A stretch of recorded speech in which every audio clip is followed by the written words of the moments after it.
Yo, this is ZeroEchoZenith. I'm here to just talk a little bit about what happened about a week and a half ago. This is off of PC Gamer, but it's pretty much everywhere. MMO, RPG, Reset Era, stuff like this. But we're gonna read off of PC Gamer. Blizzard filed a copyright infringement lawsuit against one of World of Warcraft's biggest private servers, but the team behind it is putting on a brave face. Challenges come to us often, and each time we are prepared to face them. TWoW, one of the most popular fan-run takes on World of Warcraft's classic era, has been named in a lawsuit for its use of Blizzard's code and art. As far as I'm concerned, they were able to get a hold of a license to be able to have a server, like its classic era World of Warcraft. I forget exactly what update that they got. They can legally operate, but they can't legally have a server in North America. So they have servers everywhere else. Most people just go to the Western European server. Here's a rando from Reddit. The players use the free trial client that was provided for free by Blizzard.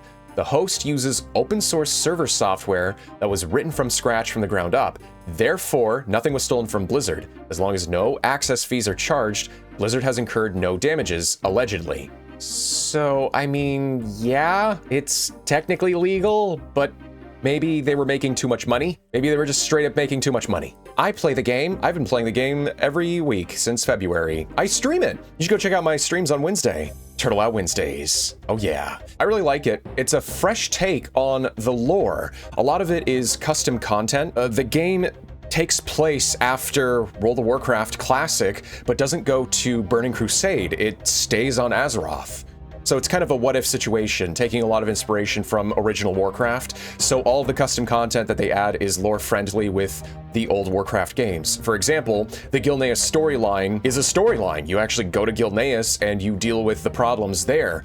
But even like the original crest is present from the old designs. Stuff like that. A lot of it is also unused content from before Classic's release, or like vanilla World of Warcraft. I guess I should call it vanilla World of Warcraft, really. Just wanted to point this out, and how it affects me. If you've played an MMO for very long, you've almost certainly heard the siren song of the private server, nostalrius, and how they shut down nostalrius. I don't know if they're going to talk about it. They do. Yeah, okay. These fan-operated servers come in all varieties. Some keep dead games alive, like, for example, the untimely death of Warhammer Online and the long road to resurrect it. Oh, I guess they're gonna try and do Warhammer Online.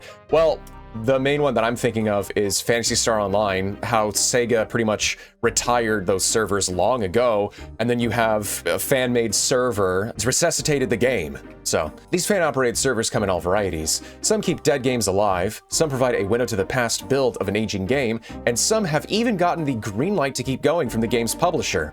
Yeah, a lot of the game's publishers, or a lot of game developers are like, go for it! Yeah, keep the server alive. Go for it. Please take on the mantle. We pass the torch to you. Yeah, so City of Heroes, I guess, got the green light to operate on their server. You pretty much make whatever you wanted as a superhero. That was pretty fun. Oh, and I guess the 1999 version of EverQuest is still alive somehow. Wow, the game is still actually alive. This was the original MMORPG before World of Warcraft. Continuing on. Historically, Blizzard has not been so keen on this practice, which, in all fairness, involves making big parts of its game playable for free. Its action against nostalrius, a server that took World of Warcraft back to a 2006 build before the option existed officially, is one of the more notorious private server closures in history. So here's what they did. Nostalrius was extremely popular. Warcraft put an action against them, took down the server, and then right after, they announced Classic World of Warcraft back in 2019. You think you do, but you don't.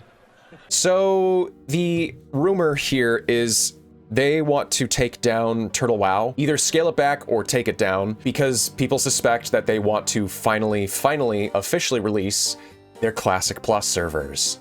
So they kind of made something akin to Classic Plus with Season of Discovery, but not really. All it really was just Classic Remix, where they just allowed you to change your talents, and they had like different effects and stuff for your characters. That's pretty much it. I think they had like a custom dungeon or two, or maybe a raid. I don't remember exactly. I don't think it was that popular, but TWoW is extremely popular. There's nothing new under the sun, as TWoW, a private server that launched in 2018 and has reached concurrent player peaks of over 70,000 since, wow, according to its developers, was named in a complaint Blizzard filed Friday that claims the TWoW team has built an entire business on large-scale, egregious, and ongoing infringement of Blizzard's intellectual property. The TWoW build is an altered version of a 2006-era WoW, offering new playable races, goblins and high elves. Yes, the thing that people have wanted since vanilla World of Warcraft. Void elves don't count. They just don't. I know you can customize your characters to look like high elves, but they're not high elves. Just saying, that's just my opinion. Offering new playable races, zones, instances, and so on.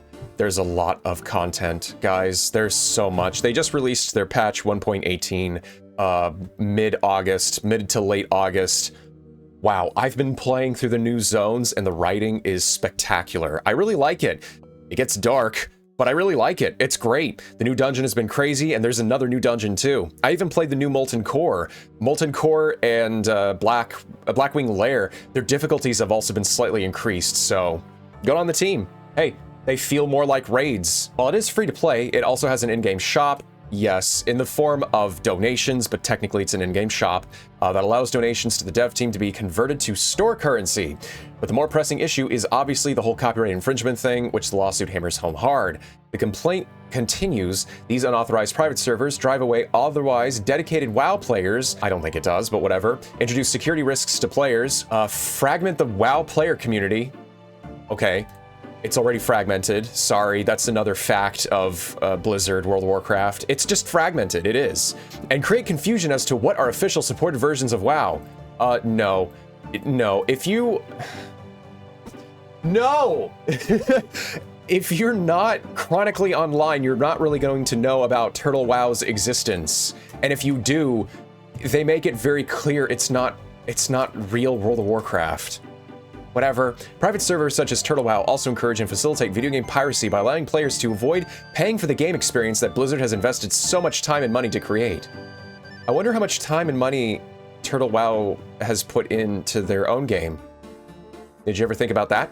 You ever think about that? TWoW wasn't exactly in hiding. You may have seen its advertisements on YouTube or on X, yes I have, even before I started playing, back in February, where it regularly teases major updates and its impending move to Unreal Engine 5. I'm still waiting for it. Yep, I want to see it. The team recently launched a new realm, Ambershire. Yeah, so I think Blizzard is doing this now because of the release of patch 1.18 in Ambershire. It was too popular, I think. It got into the major gamosphere with, you know, your average person, and yeah, maybe it did cause a little bit of confusion. I don't know. Itself hit an early peak of over 11,000 online players. Yes, these are the sort of numbers and ambitions that some officially active MMOs can't match. Yup. On the server's fan Discord, team member Torta issued a statement the day after the suit was filed. TWoW is here to stay. Challenges come to us often, and each time we are prepared to face them. We remain fully committed to delivering the TWoW experience that you've come to love over the years. As a lifelong fan of vanilla World of Warcraft who watched TWoW's development with a great interest, it hurts to see so much passionate work in modeling ingenuity get tangled in a legal mess. True, I agree fully. On the other hand, Blizzard has already proven itself litigious with this sort of thing, and it's hard to say how the team will keep it going. Private servers have a way of preserving for exactly how long they can evade the wrong attention. So WoW Epoch, which was recently released as well. I think it was done by the Ascension team. I'd have to look at it again. They were also issued a cease and desist. So they're backing down and they're no longer supporting Project Epoch, which is like another classic era World of Warcraft. Multiple members of the Project Epoch team have received a cease and desist from Blizzard Entertainment. In compliance, we are shutting down the services that we are able to, including the website, and we are ceasing any and all activity that could be construed as marketing, distribution, or support of Project Epoch. Any emulated WoW servers and any WoW client software, including any Project Epoch client software or updaters.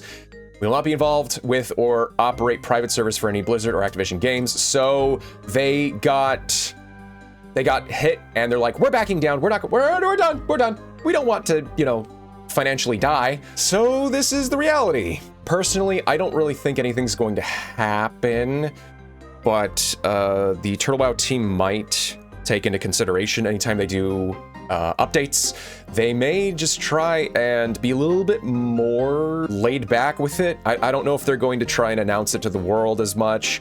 I don't know if they're going to keep supporting the donations tab or the cash shop. Retail World of Warcraft has changed so much to where it would be so hard for me to get back into it. And I've always wanted to experience Classic WoW, but with the way how Classic WoW was when it first released with, Blizzard, it was very much just like a, hey, rush through the game, just go through it. Also, I'm playing Retail WoW already. Why would I want to play a Classic WoW when I have Retail WoW? And so that's kind of how my mentality was. But, a few years ago, I finally stepped back from Retail WoW, and I thought, I do actually want to go through Classic era World of Warcraft. Let's see what it was about and how has it changed over the years.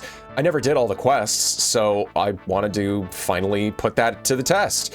And so, but then when I joined, I was like, well, they're redoing some of the talents. Oh, they're mixing things up a little bit. Oh, this is fresh. Oh, I like it. It's like a fresh breath of air.